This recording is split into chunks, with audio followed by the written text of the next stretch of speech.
By the time we turn 35, around 95% of who we are is made up of memorized behaviors, emotional reactions, habits, and beliefs. These things become so automatic that they start to run like a computer program in the background of our lives. A person might say, with their conscious mind, I want to be healthy, I want to be happy, I want to be free, but their body is often following a completely different program. Every morning, they wake up and do the same things. They grab their phone, check WhatsApp, read texts, look at emails, scroll through Facebook, post something on Twitter or Instagram, and read the news. All of this makes them feel connected to everything they already know. Then, their day follows a routine. They get out of bed on the same side, go to the bathroom, drink coffee, take a shower, get dressed, drive the same way to work, and talk to the same people. These people usually trigger the same feelings and thoughts, and this daily pattern becomes automatic, just like a program running itself. At that point, they've lost their free will to the routine, and no one else is forcing them.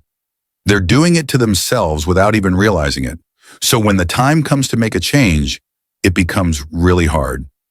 The routine is so deep that it's now part of the subconscious mind. Sadly, most people wait for a crisis before they decide to change. They wait for trauma, illness, a breakup, a diagnosis, or some kind of personal loss to finally say, something has to change.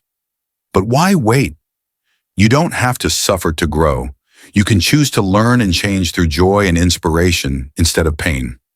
So what small step can you take today to break your routine and start creating the life you truly want? Right now, something amazing is happening. People are beginning to wake up. If you don't have a clear vision of the future guiding you, then your mind is stuck in the past. You end up living each day in the same predictable way. The way you think and feel creates your state of being. So if your thoughts are always about the past, your life will keep repeating itself. But here's the exciting part. You can start changing that just by using your imagination. When you close your eyes and really focus on mentally practicing an action, your brain doesn't know the difference between what you're imagining and what's actually happening. If you're truly present, your brain begins to wire itself as if the event has already happened. That means your brain stops being a record of your past and starts becoming a map to your future. And if you keep doing this, practicing and repeating those thoughts, your brain's hardware turns into a software program. You might even find yourself naturally acting like a happier, more confident version of you. But here's the hard part. You have to teach your body how the future will feel, even before it happens.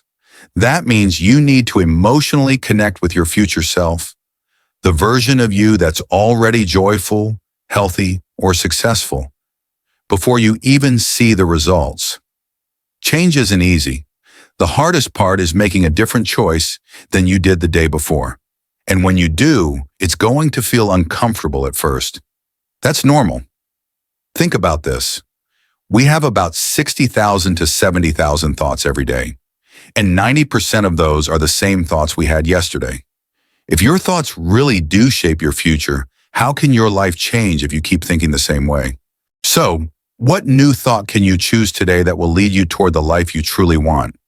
When you keep making the same choices every day, you end up creating the same behaviors.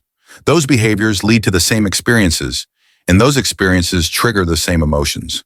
This cycle keeps repeating itself, becoming a habit, a set of automatic thoughts, feelings, and actions that you've repeated so many times, they now run on their own without you even realizing it.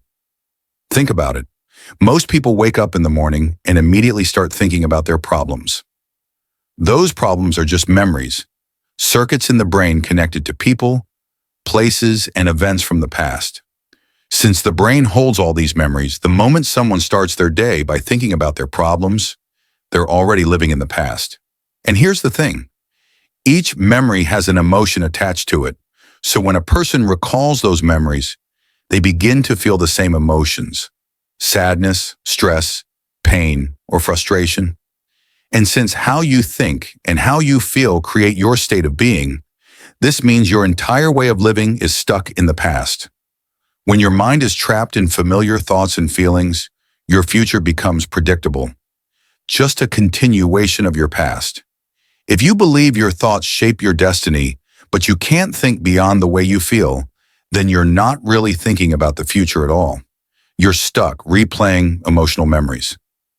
In this state, emotions become your way of thinking, and by definition, that means you're thinking in the past. So if nothing changes, you're likely to keep creating the same kind of life over and over again. We keep firing and wiring those same mental and emotional circuits, strengthening them every day, unless we make a conscious effort to change. What's one old thought or emotion you're ready to let go of today to make space for a better tomorrow? When you keep repeating the same thoughts over and over, they become hardwired into your brain. For example, you have a thought and immediately your usual emotional response kicks in. Let's say you have a fearful thought. You'll start to feel anxious. Then your brain checks in with your body and confirms, yes, we're feeling anxious. That emotion reinforces more fearful thoughts. This cycle keeps repeating, making the body and the mind feel like they are one and the same. Over time, this pattern becomes so automatic that when you finally decide to change, it feels very uncomfortable. Imagine stepping into the river of change. You try to make a new choice, and suddenly things feel unfamiliar.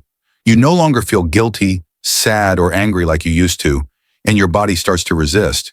It's as if your body is saying, wait, we've been living like this for 35 years. You just want to stop suffering now? You want to stop feeling shame, blaming others, or making excuses? The body feels lost in this new space and wants to go back to what it knows. So it begins to influence your thoughts again.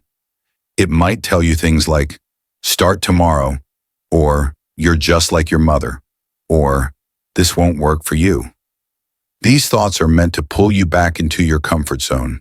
If you believe those thoughts and act on them, you'll end up making the same choices. Those choices lead to the same actions, create the same experiences, and bring back the same emotions.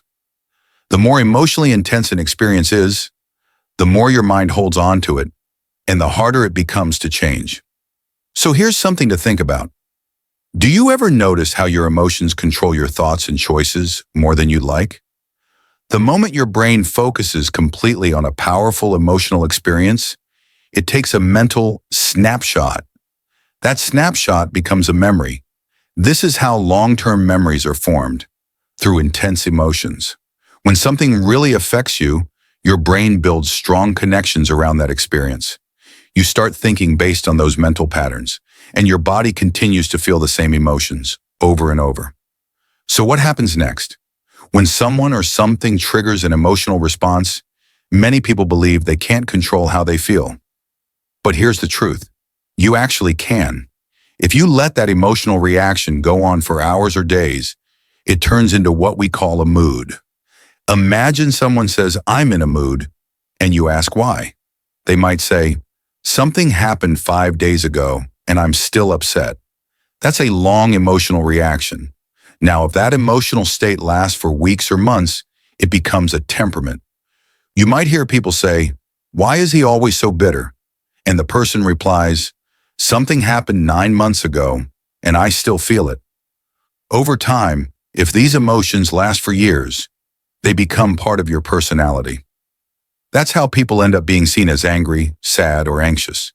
Not because they are that way by nature, but because they've stayed stuck in a long emotional pattern. The real work begins. So what about you? Do you think your past emotions are still shaping who you are today? When something stressful happens, your brain tells you to pay attention so you can be ready if it happens again.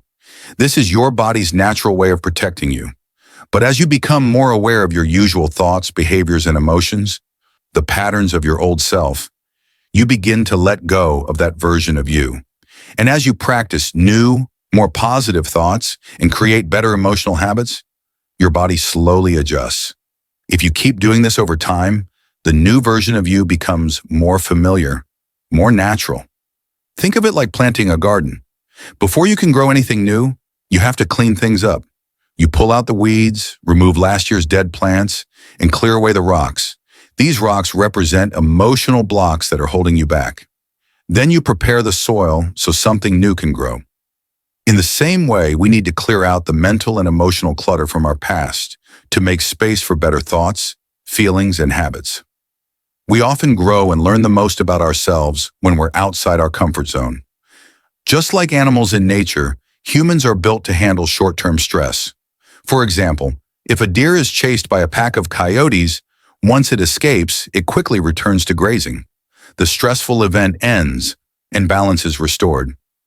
Stress, by definition, is when your brain and body are pushed out of balance, but your body is naturally designed to bring itself back to order. Let's say you're driving and someone cuts you off. You slam on the brakes, maybe yell or react, but after a while you calm down. The event passes and you return to normal. But what happens when it's not a life-threatening event like a predator, but something ongoing? What if the threat is your coworker sitting beside you every day, triggering those same stress responses over and over again? Here's something to think about.